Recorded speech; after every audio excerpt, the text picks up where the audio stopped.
All right, I want to talk to you about environment because I've been talking about it the last couple days a lot with my clients, and I think it's important to talk about this in general.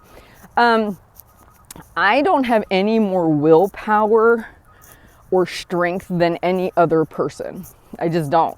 I struggle with the same things you do. If someone left a candy bowl out with chocolate covered M&Ms or Reese's Pieces, I would want to eat them. I would struggle not to put my hand in the bowl. What I have learned is that my environment is my number one supportive tool in my ability to lose weight and maintain my weight.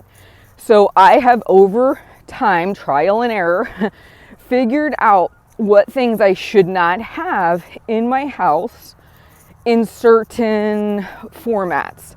So like if I'm gonna have cookies in my protein shake, I do not buy an entire box of Oreos. I buy maybe individual vending sleeves of Oreos.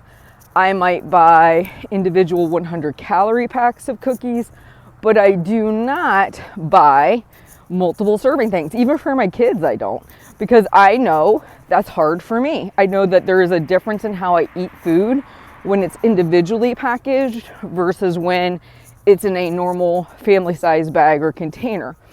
There are certain foods I don't even keep in my home.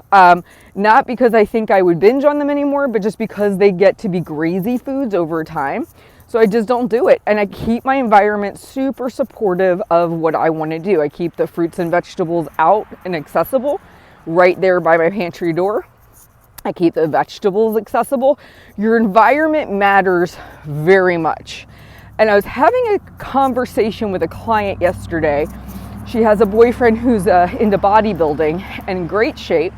And she said to him one day, you know, I really struggle with chocolate. And he goes, yeah, I can't have it in the house. And she was floored. She's like, all this time, I've seen him and he looks fantastic.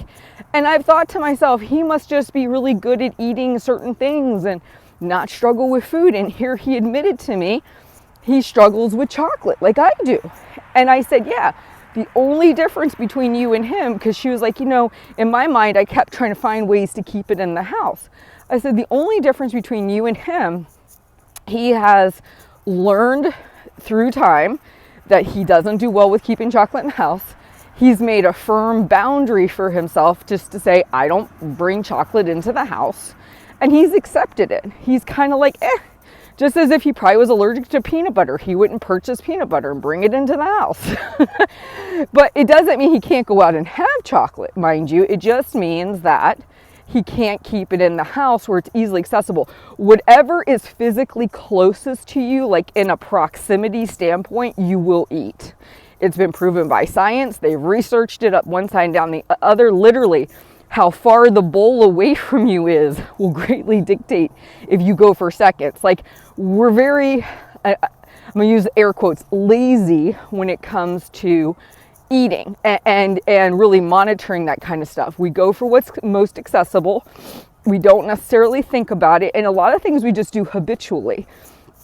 So your first thing that you can do to support yourself is take a look at your environment. Are the foods you want to eat routinely there, available to you? And when we think about that, you want to have the least amount of resistance to your fruits, vegetables, lean proteins. What I mean by that is when you do the hard-boiled eggs, peel them.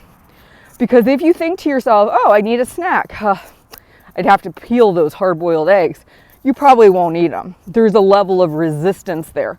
Every action step you have to take to do something is a level of resistance. If you have to peel a carrot, it's a level of resistance. If you have to rinse tomatoes, it's a level of resistance. This would be why I'd encourage you to make it as accessible and the least amount of resistance as possible on the front end, because that will guarantee your consumption of it happens more often. Peel the eggs, cook the chicken, make sure the veggies are rinsed and ready to go. All of those factors will ensure that those get consumed more often because they're actually prepped for consumption. So the short of what we're talking about, environment greatly will influence your results. You will eat what is physically closest to you, so really think through that. And the foods that you continuously struggle with, decide to put some boundaries in for yourself. It will make your life easier, not harder. I know it sounds like, oh, I'm losing something. Not really. You can still go out and have chocolate. You can still have ice cream. You can still have cookies. You just don't buy them and bring them in the home. You go out and have them where it's a one-time deal and they're not calling your name all times of the day and night. Make sure the things you want to eat are 100% ready to go. Think of this way. Every time you have to do something to prepare a food to eat it, there's a level of resistance. If you have a lot of resistance in the way between you and that food, you won't consume it. You'll find a reason to go for something else. So just encouraging you to think about doing your food prep a little differently. You have a fantastic day. Please like and subscribe to my YouTube channel. Let me know how I can better help you, and I will talk to you soon.